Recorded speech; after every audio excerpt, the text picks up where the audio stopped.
Hello dear students, NCERT 8th class Honeydew का second chapter the tsunami इस video में हम read करेंगे। Before reading the chapter you should take your pencil along with your book. Before you read, lesson को read करने से पहले look at the map. इस मैप को देखो जो नीचे मैप दिया हुआ है ऑफ अंडमान एंड निकोबार। अंडमान और निकोबार का ये मैप है। Iceland given here. आइसलैंड होता है द्वीप, और द्वीप क्या होता है? एक जगह रहने की, और वो चारों तरफ से पानी से घिरी हुई होती है, तो वो होता है द्वीप। Andaman and Nicobar islands. अंडमान निकोबार का ये मैप दिया हुआ है आपको। Now read the sentences below. जो नीचे सेंटेंसेस दिए हुए हैं 1 2 3 5 4 6, इन सेंटेंसेस को रीड करना है। रीराइट द इनकरेक्ट, और जो इनकरेक्ट हो, जो गलत हो, उसको दोबारा से राइट करना है। यही पेंसिल के साथ आप लिख लें। Once after correcting the mistakes, उसकी मिस्टेक को ठीक करके उसको दोबारा से लिखना है सेंटेंस को। तो फर्स्ट सेंटेंस देखते हैं। कछाली इज़ एन आइसलैंड। सेंटेंस में लिखा हुआ है कछाली इज़ एन आइसलैंड। कछाली जो है एक द्वीप है। तो इसमें देखो कछाली कहाँ पर है? ये है निकोबार आइसलैंड में। आओ यहाँ पर देखो कछाली लिखा हुआ है और आइसलैंड बोला है उसने। तो आइसलैंड मैंने अभी बताया रहने की जगह, यानी कि जहाँ लोग रहते हैं और वो पानी से घिरी हुई हो। तो देखो पानी से ये घिरा हुआ है, बीच में थोड़ा सा रास्ता दिखाई दे रहा है ना, पानी है उधर। तो कछाली इज़ एन आइसलैंड, ये बिल्कुल सही है, तो इस पर राइट का मार्क कर देंगे। It is a part of the Andaman group of islands. ये अंडमान द्वीप का हिस्सा है। तो देखो ये अंडमान में है, नहीं ये निकोबार में है, तो ये रॉन्ग हो गया आपका। तो इसको करेक्ट करके लिखेंगे it is a part of Nicobar group of islands. Okay. Third point, Nancowry is an island in Nicobar groups. Nancowry देखो कहाँ लिखा हुआ है, ये हाँ निकोबार में है। तो ये हमारा जो सेंटेंस है वो राइट हो गया, राइट का मार्क कर देंगे इसके ऊपर। Katchal and Nancowry are more than 100 miles apart. Katchal और नैनकोवरी का 100 का डिस्टेंस बताया हुआ है, 100 माइल्स का। तो देखेंगे कितना है। ये देखो जहाँ ये लाइन ड्रॉ की हुई है ना, तो इसमें 100 से कम यानी 70 माइल्स बताया हुआ है। तो ये रॉन्ग हो गया, इसको क्रॉस कर देंगे और इसको पेंसिल से सही करके करेक्ट करके लिख देंगे। Katchal and Nancowry are 70 miles apart. Fifth sentence देखते हैं। The Andaman and Nicobar islands are to the west of India. क्या ये वेस्ट में है इंडिया के? ये देखते हैं वेस्ट में है या नहीं है। तो ये देखो मैंने कुछ ऐसे ड्रॉ करने की कोशिश की है इंडिया के मैप को। जब भी हम क्रॉस करके खड़े होते हैं तो ईस्ट वेस्ट नॉर्थ साउथ कुछ इस तरीके से होते हैं। और जो ये मैंने बड़ा सा सर्कल लगाया हुआ है, यहाँ पर है आपका अंडमान निकोबार, तो ये हो गया ईस्ट में। तो ये फिफ्थ जो आपकी स्टेटमेंट है ये रॉन्ग है, इसको सही करके लिखेंगे। The Andaman and Nicobar islands are to the east of India. Okay, next देखते हैं 6 point. The Nicobar islands are to the north of the Andaman islands. तो क्या जो ये निकोबार है क्या वो नॉर्थ में है अंडमान के? तो देखेंगे अंडमान, फिर से वही स्टेटमेंट देखो, जब भी क्रॉस करके खड़े होंगे तो ये जो आपका है साउथ में है, साउथ में है ना। अंडमान नॉर्थ में है निकोबार के, बट उसने पूछा है निकोबार, निकोबार है साउथ में। तो ये भी आपकी रॉन्ग हो गई, इसको करेक्ट करके लिखेंगे। नॉर्थ को कट करके साउथ कर देंगे। तो इस तरह से हमने एक मैप का रिव्यू ले लिया है। आगे हम चैप्टर को रीड करते हैं अभी। A tsunami is a very large and powerful. Large मतलब बड़ा, पावरफुल शक्तिशाली। एक सुनामी होती है वो पावरफुल बड़ी वेव होती है, लहरें या तरंग। Caused by earthquakes. Caused means कारण, अर्थक्वेक होता है भूकंप। अंडर द सी, समुद्र के नीचे। तो जो समुद्र के नीचे भूकंप आते हैं उनके कारण ये सुनामी आती है और बहुत बड़ी और शक्तिशाली होती है। ऑन 26 दिसंबर 2004 ये डेट दी हुई है, अ सुनामी हिट थाईलैंड। इस डेट को एक सुनामी आई जिसने थाईलैंड को हिट किया एंड पार्ट्स ऑफ इंडिया, और इंडिया के पार्ट्स को, इंडिया के हिस्सों को, such as the Andaman and Nicobar island, जिसमें अंडमान और निकोबार भी थे, एंड द तमिलनाडु कोस्ट, और तमिलनाडु का तट था, किनारा था। Here are some stories of courage and survival. यहाँ कुछ स्टोरी हैं साहस की और सर्वाइवल, संघर्ष की। कुछ स्टोरी दी हुई है यहाँ पर इस चैप्टर में, वो रीड करेंगे हम आगे। Did animal sense that a tsunami was coming. क्या एनिमल्स को पता चल जाता है कि सुनामी आने वाली है? सेंस मतलब उनको भाव आ जाना, क्या पता चल जाता है उनको? Some stories suggest that they did. ऐसी कुछ स्टोरीज बताओ आप जो आपने देखी हो कि हाँ एनिमल्स को पता चल जाता है, वो सेंस कर लेते हैं, वो भाप लेते हैं, उनको पता लग जाता है। तो ऐसी कुछ आप फाइंड करेंगे। These stories are all from the Andaman and Nicobar archipelago. तो ये जो आर्कीपेलागो होता है ये ग्रुप ऑफ मैनी आइसलैंड, जिसमें बहुत सारे आइसलैंड शामिल होते हैं और पानी से घिरे हुए होते हैं, तो उनकी ये स्टोरी है। Ignatius was the manager of a cooperative society in Katchal. ये एक व्यक्ति का नाम है जो मैनेजर था कोऑपरेटिव सोसाइटी में, कछाली में। His wife woke up at 6 AM।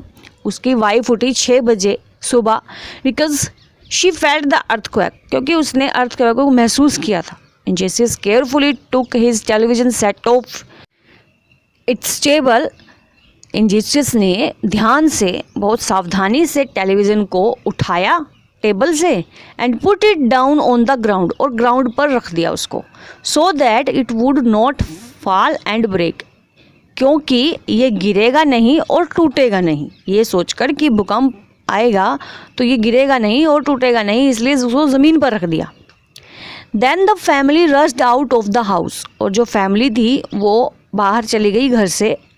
When the टेमोर्स stopped, जब अर्थक्वेक के थोड़े थोड़े झटके होते हैं ना, टेमोर्स होता है स्लाइड शेक, थोड़ी थोड़ी हिलती है धरती। दे सा द सी राइजिंग। उन्होंने देखा कि जो समुद्र था वो राइजिंग, ऊपर उठ रहा था, समुद्र की जो लहरें थी वो ऊपर उठ रही थी। In the chose and confusion.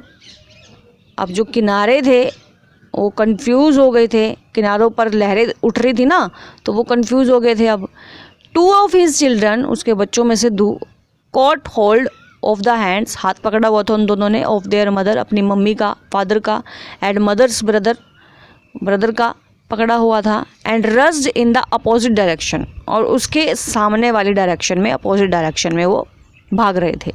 He never सा देम अगेन। उसने उनको दोबारा नहीं देखा था। यहाँ पे समझने की कोशिश करो, उसने उसको दोबारा नहीं देखा था, मीन्स वो गायब हो गए थे, सुनामी आ गई थी ना। His wife was also swept away. उसकी जो वाइफ थी वो भी चली गई थी। Only the 3 other children who came with him were saved. जो 3 बच्चे उसके साथ आए थे वो ही बचे थे। Sanjeev was a policeman. Sanjeev जो था एक पुलिसमैन था, पुलिस अधिकारी था। सर्विंग इन द कछाली, जो कछाली में काम करता था आइसलैंड पर, कछाली आइसलैंड पर, of the Nicobar group of islands, जो निकोबार ग्रुप में था। अभी हमने मैप में भी पढ़ा था कि जो कछाली है वो निकोबार आइसलैंड का पार्ट है। He somehow manage to save himself. उसने भी मैनेज किया था खुद को बचाने के लिए कभी। His wife and his baby daughter, अपनी वाइफ को और अपनी बच्ची को, फ्रॉम द वेव्स, इन तरंगों से। But then he heard cries for help from the wife of John. तब उसने सुनी थी चीख हेल्प की वाइफ से जॉन की। द गेस्ट हाउस कुक, जो उस गेस्ट हाउस का कुक था, ठीक है ना। जैसे तरंग आई और अपनी वाइफ और बच्ची को उसने बचाया, सेव किया, स्ट्रगल किया उन दोनों ने अपनी बच्ची के साथ, और उसकी वाइफ ने आवाज़ लगाई होगी, चीखी होगी वो कि हाँ जॉन को भी बचाया जाए, जो उस गेस्ट हाउस में कुक था। Sanjeev jumped into the water, Sanjeev ने जंप किया पानी में, टू रेस्क्यू हर, उसको बचाने के लिए, but they were both swept away, अब दोनों जो थे वो स्वेप्ट अवे मतलब चले गए थे। 13 ईयर ओल्ड मेघना, 13 ईयर की थी मेघना, was swept away along with her parents, वो भी गायब हो गई थी अपने पेरेंट्स के साथ। एंड 77 अदर पीपल, 77 लोगों के साथ और भी 77 लोग थे मतलब जो सुनामी में गायब हुए। स्वेप्ट मीनिंग होता है जब पानी की बहुत ज़्यादा तरंगे लहरें आ रही हैं, सुनामी आ रही है, तो उन तरंगों, उन लहरों के साथ बह जाना, ठीक है। She spent 2 days floating in the sea, उसने 2 दिन बिताए थे समुद्र की लहरों पर तैरते हुए। Holding on to a wooden door, एक लकड़ी का डोर उसने पकड़ा हुआ था। 11 times शी सा रिलीफ हेलीकॉप्टर्स ओवरहेड, 11 बार उसने अपने ऊपर देखे थे हेलीकॉप्टर्स जो लोगों को बचा रहे थे। बट दे डिड नॉट सी हर, परंतु उनमें हेलीकॉप्टर्स में जो थे उन्होंने उसको नहीं देखा था। She was brought to the shore by a wave, वो आ गई थी किनारे पर लहरों के साथ, शोर मतलब किनारा। And was found walking on the sea shore in a daze, daze means बिल्कुल अचंभित होना, इधर उधर भागना। तो वो पाई गई समुद्र के किनारे पर अचंभित और इधर उधर भागती हुई। Almas Javed was 10 years old, जो अलमास जावेद थी वो 10 साल की थी। She was a student of Carmel convent in Port Blair, वो यहाँ पर पोर्ट ब्लेयर में कैरमल कॉन्वेंट में स्टूडेंट थी। Where her father had a petrol pump, जहाँ पर उसके फादर का पेट्रोल पंप था। Her mother Rohila's home was in Nancowry island, उसकी मदर रोहिला का जो हाउस था वो नैनकोवरी आइसलैंड में था। The family had gone there to celebrate, family गई थी वहाँ पर सेलिब्रेट करने के लिए, क्रिसमस सेलिब्रेट करने के लिए उसकी फैमिली गई थी। When the tremors came early in the morning, जो ये झटके थे वो सुबह ही आए, अर्ली सुबह बिल्कुल। द फैमिली वाज स्लीपिंग, जो फैमिली थी वो सो रही थी। Almas father saw the sea water recede, जो रिसीड होता है move back from where it was, जहाँ पर पानी की लास्ट जो उसका किनारा होता है उससे आगे आना, पानी का उससे आगे आना। तो अलमास के फादर ने देख लिया था पानी को आगे आते हुए। He understood that the water would come rushing back with great force, उसने वो समझ गया था कि पानी बहुत फोर्स के साथ, शक्ति के साथ वापस आएगा। ही वॉक एवरी वन, उसने सबको उठा दिया। Up and try to rush them to a safer place, और कोशिश की एक सेफ जगह पर जाने की। एज दे रन, जैसे ही वो भागे, her grandfather was hit on the head by something and he fell down, उसके ग्रैंड फादर का, दादाजी का सिर किसी चीज़ से टकरा गया और वो नीचे गिर गया। Her father rushed to help him, उसके फादर दौड़े उसकी हेल्प करने के लिए। Then came the first giant wave that swept both of them away, giant मतलब बड़ी, विशाल का है, बहुत ज़्यादा बड़ी। तो एक बहुत बड़ी लहर आई और उनको दोनों को बहाकर ले गई। Alma's mother and aunt stood clinging to the leaves of a coconut tree.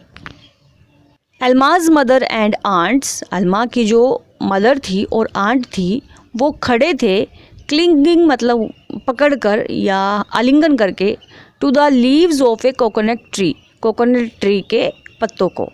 Calling out to her, उसको बुलाते हुए। A wave uprooted the tree, एक वेव ने, अपरूटेड मतलब उखाड़ दिया उस ट्री को। And they too were washed away, और वो दोनों भी वॉश्ड अवे, बहाकर ले जाए गए समुद्र के द्वारा। Alma's saw a log of wood floating, Alma's ने देखा कि एक लकड़ी का बंडल या गट्ठा सा नहीं होता है गोल गोल, वो फ्लोट हो रहा था पानी पर, तैर रहा था। She climbed on to it, वो उस पर चढ़ गई। देन शी फेंटेड, और बेहोश हो गई। व्हेन शी वोक अप, जब वो उठी, she was in a hospital in Kamorta, जब वो उठी तो वो कहाँ थी, कैमोर्टा के एक हॉस्पिटल में। From there she was brought to Port Blair, वहाँ से वो पोर्ट ब्लेयर लाई गई। The little girl does not want to talk about the incident with anyone, जो छोटी लड़की थी, छोटी बच्ची थी, वो किसी से भी उस घटना के बारे में बात करना नहीं चाहती थी। शी इज़ स्टिल ट्रोमेटिज्ड, वो अभी भी बहुत ज़्यादा शॉक थी। ट्रोमेटिज्ड होता है greatly shocked and distressed. Distressed मतलब बहुत ज़्यादा चिंता में थी, स्ट्रेस्ड थी, बहुत ज़्यादा शॉक हो रखी थी, अचंभित हो रखी थी। So dear students, first part हमने रीड कर लिया है इस चैप्टर का। नेक्स्ट वीडियोज़ में इसके सेकेंड और थर्ड पार्ट रीड करेंगे, क्वेश्चन आंसर भी करेंगे।